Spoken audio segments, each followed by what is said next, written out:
वो जंगली लग रहा था। उसकी आंखें प्योर गोल्डन कलर की थी। जब निया बीस्टमैन को देख रही थी तब वो भी निया को बड़े मुझे यानी सलोनी को। और आज मैं आपको सुनाने जा रही हूँ एक बीस्टमैन की कहानी जिसका नाम जिराज था। जिराज को एक आम लड़की निया से प्यार हो जाता है, लेकिन प्यार का ये रास्ता इतना आसान नहीं है क्योंकि निया एक अलग दुनिया से आती है और जिराज पशु मानवों के बीच रहता है। क्या ये प्यार अपना मुकाम हासिल कर पाएगा? जानना चाहते हैं तो बने रहिए हमारे साथ। चलिए सफर की शुरुआत करते हैं। एपिसोड 2। मैं एक बंदर हूँ। जिराज तुरंत उसका पीछा करता है। वो निया को बचा नहीं पाता है क्योंकि वो भी शौक में था, बहुत ही चिंतित होकर।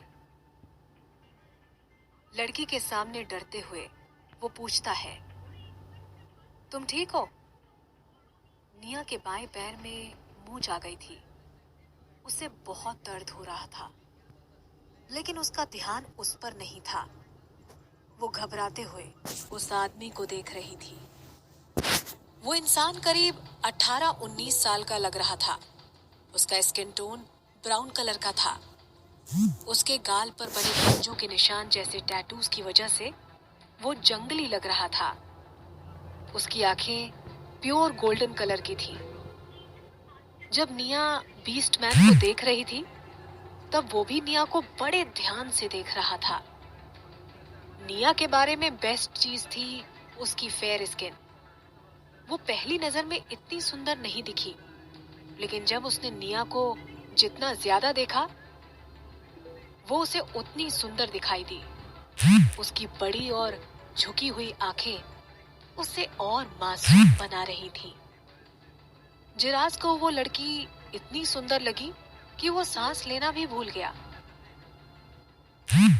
तब जिराज ने ये फैसला किया कि अब इस लड़की के साथ रहना ही उसके जीवन का लक्ष्य है।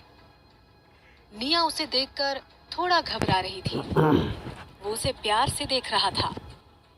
वो थोड़ा पीछे हुई, लेकिन वो उसके करीब जा रहा था। वो घबराती हुई बोली, मैं ठीक हूँ, मेरा नाम निया है, मुझे बचाने के लिए थैंक यू। मेरा नाम जिराज है, मैं एक तेंदुआ हूँ। फिर वो दुबक कर बैठ जाता है और गहरी सांस लेता है, जैसे वो उसे ध्यान से देख रहा हो। निया का चेहरा लाल हो जाता है। वो एक दिलफेक आशिक की तरह हरकतें कर रहा था। जिराज निया के पास आता है और पूछता है, तुम्हारी उम्र क्या है? तुम कौन सी नस्ल की हो? तुम्हारे साथ के लोग कहाँ हैं? निया थोड़ी शांत होती है। उसे अभी भी नहीं पता कि वो कहाँ थी। आखिरी चीज जो उसे याद थी कि वो माउंटेन ट्रैकिंग करते हुए नीचे गिर गई थी और इतनी ऊंचाई से गिरकर कोई भी इंसान नहीं बच सकता था। वो समझ गई कि शायद वो दूसरी दुनिया में आ गई थी, क्योंकि उसने गर्म कपड़े और जैकेट पहने थे और जब वो गिरी थी तब वो एक बर्फीले पहाड़ पर थी। पर इस जंगल का मौसम ही उस मौसम से काफी बदला हुआ था। उस आदमी की बातों से पक्का हो गया था कि ये दुनिया एक अलग दुनिया थी, क्योंकि उसकी दुनिया में कोई इंसान तेंदुआ नहीं बन जाता है। उसे अब पता करना था कि इस जंगल के नियम क्या है और जिंदा रहने के लिए क्या करना होगा। निया मूर्ख नहीं थी। जो भी जिराज ने कहा उसके अकॉर्डिंग यहाँ के सभी लोग एनिमल्स होंगे जो इंसान में बदल सकते हैं। वो भैया तो वो भी इसे एक जानवर ही समझेगा।